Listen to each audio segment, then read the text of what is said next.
ముందుగా అందరికీ నమస్కారం. నేను మిరాజ్. ఆంధ్రప్రదేశ్కు సంబంధించి అల్లపూరు పంచాయతీ ఏదైతే ఉందో రేపల్లె నియోజకవర్గానికి సంబంధించి దానిలో నిధులలో అవకతవకలు జరిగాయి అని చెప్పడం అయితే జరుగుతూ ఉంది. దీనికి సంబంధించి అకాలిక్ బేగ్ గారు ఇప్పుడు మనతో ఉన్నారు. ఆయన అడిగి పూర్తి వివరాలు అయితే మనం తెలుసుకునే ప్రయత్నం అయితే చేద్దాం. నమస్తే అండి. నమస్కారం. మీ పంచాయతీకి సంబంధించి నిధుల యొక్క దుర్వినియోగం జరిగింది అని మీరు ఆర్టీఐ వేయడం కానీ లేకపోతే కంప్లైంట్స్ పెట్టడం కానీ ఇవన్నీ జరిగాయి. దాని గురించి స్పష్టంగా వివరిస్తారా? ఒకసారి చెప్పండి సార్. అందరికీ నమస్కారం అండి. నా పేరు యాసఫ్ అలీ బేగ్, ఎక్స్ ఆర్మీ, బాపట్ల జిల్లా నగర మండలం అల్లపర పంచాయతీ. మన అల్లపర పంచాయతీలో ఉపాధి హామీ పథకం అనేది ఎన్ఆర్జీఎస్, ఇది పేద ప్రజలకి 100 రోజులు కేంద్ర గవర్నమెంట్ ఇస్తుంది. ఎందుకంటే వాళ్ళకి ఏ టైం ఎలా ఉంటాయో అనేది 100 రోజులు ఉపాధి చూపించి వాళ్ళకి ఆదుకునే దానికి 100 రోజులు ఇస్తున్నారు. దాంట్లో ఈ 100 రోజుల్లో ఈ పేద ప్రజలకి ఉపాధి కల్పించకుండా వాళ్ళకు మన sarpanch Saina Sultana, wife of Masood Basha, teacher, అలాగే field work incharge Sudhakar, Elavarthi Sudhakar, ఆయన మళ్ళీ 7వ వార్డు మెంబర్ షర్పునిసా, వీళ్ళు ముగ్గురు ఈ పేద ప్రజలకి, అట్టడుగు ఉన్న పేద ప్రజలకి ఉపాధి కల్పించకుండా 1-2 వారాలు ఉపాధి చూపించి కథన వారాలన్నీ అలాగే వర్క్ చేయించకుండా బిల్లు పాస్ చేయించినారు. బిల్లు పాస్ చేయించి ఆ ప్రజల ఖాతాలోనే వేయించినారు. వేయించిన తర్వాత ఆ డబ్బులు 1-2 వారాలు వాళ్ళకు వదిలేసి కథన వారాలన్నీ డబ్బులు మొత్తం సర్పంచ్ సైనా సుల్తానా కానీ, ఫీల్డ్ వర్క్ ఇన్ఛార్జు 7వ వార్డు నెంబర్ షర్పునిసా, వీళ్ళు ముగ్గురు వసూలు చేసినారు. దీన్ని వసూలు చేశారని చెప్తున్నారు. ఇప్పుడు వాళ్ళు వసూలు చేశారు అని చెప్పి మీ దగ్గర సాక్ష్యాలు ఏవైనా ఉన్నాయా? ఉన్నాయి సార్, మా దగ్గర అన్ని 100% సాక్ష్యాలతోనే వచ్చాను నేను. నా దగ్గర అన్నీ ఉన్నాయి. ఓకే. ఇప్పుడు ఒకవేళ అధికారులు వచ్చి మీరు వారిపైన కంప్లైంట్ పెట్టారు కదా, మీరు వీటిని నిరూపించగలరా? అంటే మీరు నిరూపించగలరా? 100% నిరూపిస్తారు. అలాగే ఎంప్లాయీస్, రిటైర్మెంట్ టీచర్లు, ఎక్స్ ఆర్మీ వాళ్ళు కానీ వీళ్ళందరూ వాళ్ళ ఫ్యామిలీస్ ఖాతాలో కానీ వీళ్ళందరూ కార్డులు చేయించి వాళ్ళ పేర్ల మీద పేద ప్రజలు లేని ఉపాధి వాళ్ళకి ఎక్కువ చూపించి 90 రోజులు, 95 రోజులు, 99 రోజులు కూడా చేసిన వాళ్ళు ఉన్నారు. వాళ్ళు మళ్ళీ ఆ డబ్బులు మళ్ళీ సర్పంచ్ గారికి చేపిస్తేనే కదా రిటైర్మెంట్ ఎంప్లాయీస్కి వాడికి చేపిస్తేనే కదా. వాడికి చేయించి మళ్ళీ ఆ డబ్బులు ఎవరు తీసుకున్నట్టు లెక్క. దాంట్లో స్వయంగా సర్పంచ్ వాళ్ళ మామ అత్తగారు గులాం హుస్సేన్, రిటైర్డ్ టీచర్ గులాం హుస్సేన్ గారు, మళ్ళీ వాళ్ళ వైఫ్ షాకిరున్నీసా, వీళ్ళిద్దరి పేర్లు 99 రోజులు చేసినట్టు ఉన్నారు. ఇప్పుడు వీళ్ళిద్దరికి మినిమం గులాంసన్, రిటైర్డ్ టీచర్ గులాంసన్ గారు ఈ రోజుకి చూసుకుంటే 75 ఇయర్స్ అవుతుంది, 75 ఏళ్ళు దాకా. ఇప్పుడు 2003లో చేసేదే 2003 కానీ 2004లో 74, 73 వేసుకొని ఈ వయసులో కూడా వాళ్ళ పేర్లు వేసుకుని డబ్బులు తీసుకున్నారు. అది బాధ్యత. మరి అది ఎవరిదే? వాళ్ళు ఇప్పుడు మీ వాదన ఏంటంటే 74-75 సంవత్సరాల వయసు ఉన్న వాళ్ళతో పాటుగా రిటైర్డ్ ఎంప్లాయీస్, అది స్టేట్ గవర్నమెంట్ కావచ్చు, సెంట్రల్ గవర్నమెంట్ కావచ్చు, ఎవరైతే ఉన్నారో వాళ్ళు కూడా అధికారాన్ని అడ్డం పెట్టుకుని ఈ పంచాయతీ ప్రెసిడెంట్ ఎవరైతే ఉన్నారో ఆవిడ సమక్షంలో దోచుకు తిన్నారు అని మీరు ఆరోపిస్తున్నారా? అవునండి, ఇది 100% నేను వాటి మీద ఇది ఎక్కడికైనా నేను అంతానికి సిద్ధం ఉన్నాను. ఈ ఎంప్లాయీస్ పేర్లు కానీ ఉన్నవాళ్ళు వాళ్ళ చుట్టాలు కానీ వాళ్ళ పేర్లు చేసుకుని ఎక్కువ నిధులు ఇచ్చేశారు.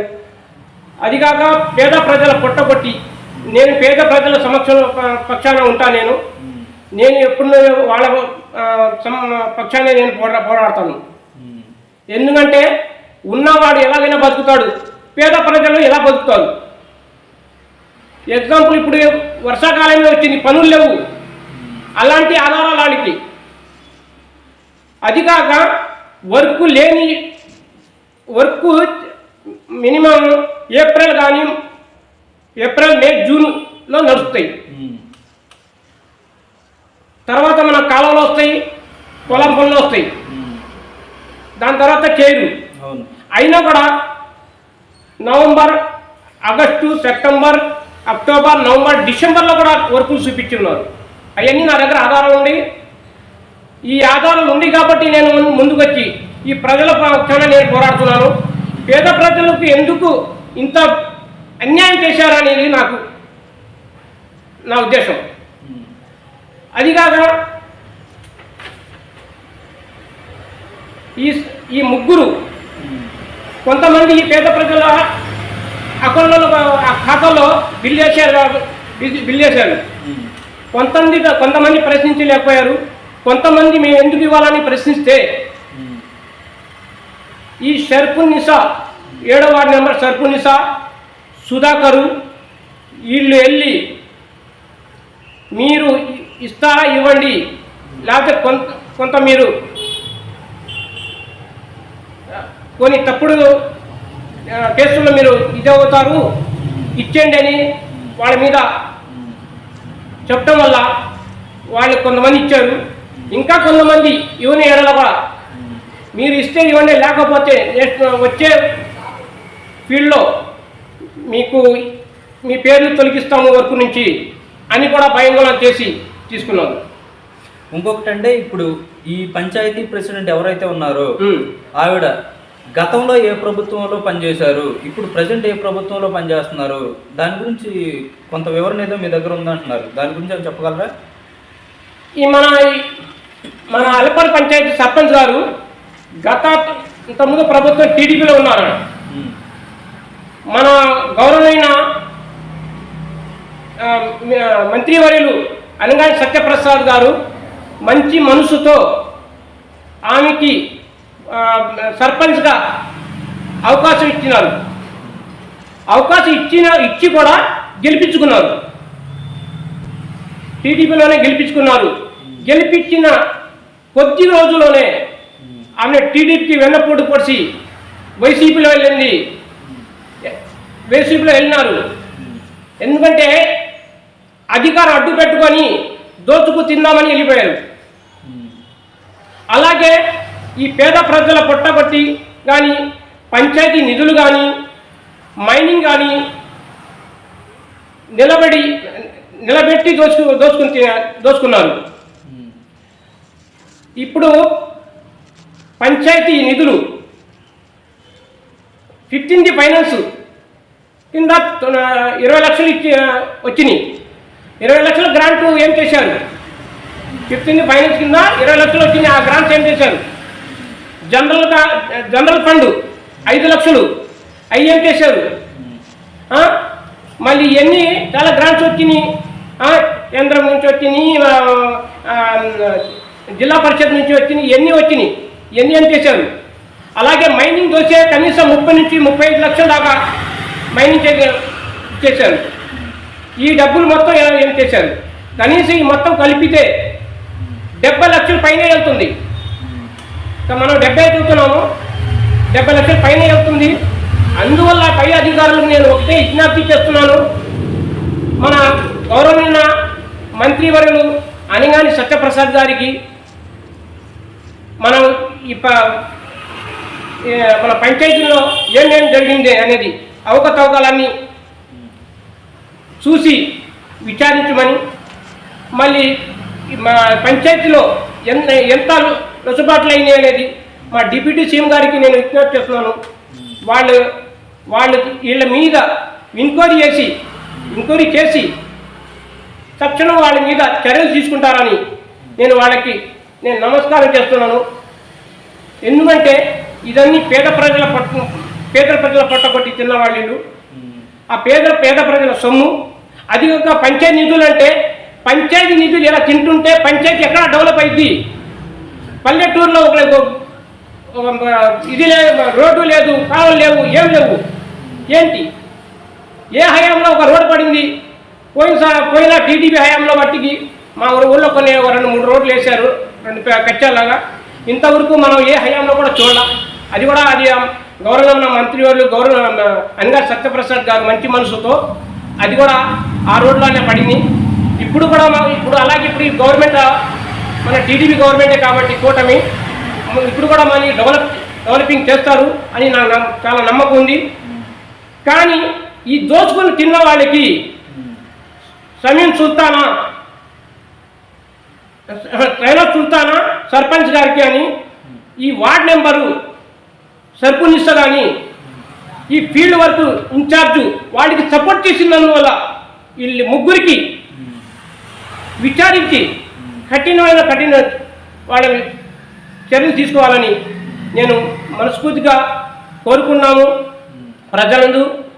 మరి అదిగాక ఇంతకుముందు నేను ఈ కంప్లైంట్ పెట్టి డిపిఓ గారికి కానీ, డిఎల్పిఓ గారికి కానీ, ఎండిఓ గారికి కానీ, ఆర్టీఓ గారికి అందరికీ కంప్లైంట్ పెట్టినాను.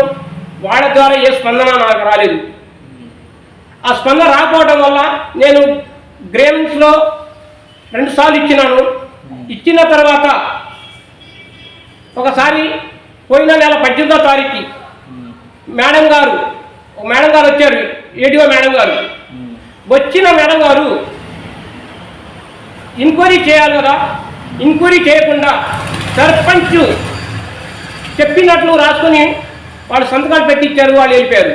ఎంక్వైరీ నేను కంప్లైంట్ చేసి నా సంతకం ఉండాలి, నాకు ఇచ్చేయాలి. కానీ ఏం చేయకుండా సర్పంచ్ మాటలిని రాసుకొని లెటర్ వాళ్ళ ఇష్ట ప్రకారంగా రాసుకొని వెళ్ళిపోయారు. అందువల్ల నేను మళ్ళీ డిప్యూటీ సీఎం గారికి డిప్యూటీ సీఎం పవన్ కళ్యాణ్ గారికి కానీ, మళ్ళీ మన మంత్రి వాళ్ళు అనగారి సత్యప్రసాద్ గారికి కానీ, మళ్ళీ జిల్లా కలెక్టర్ గారు కానీ, మళ్ళీ డిపిఓ, డిఎల్పిఓ, ఎండిఓ, ఆర్టీఓ గారికి అందరికీ లెటర్లు పంపించాను. With print and electronic media వాళ్ళకి కూడా అందరికీ పంపించాను. దీని మీద మళ్ళీ స్పందన నాకు ఏమవుతుందో ముందు వెళ్ళిన తర్వాత నేను వివరిస్తాను. అది 100% కూడా మీ తరపు నుంచి మీరు ప్రజల కోసం పోరాడుతున్నారు కాబట్టి మీకు 100% న్యాయం జరగాలి అని మేము కోరుకుంటున్నామండి. ప్రింట్ అండ్ ఎలక్ట్రానిక్ మీడియా కూడా మీకు ఫుల్ సపోర్ట్గా ఉంటుంది. నమస్కారం. నమస్కారం సార్.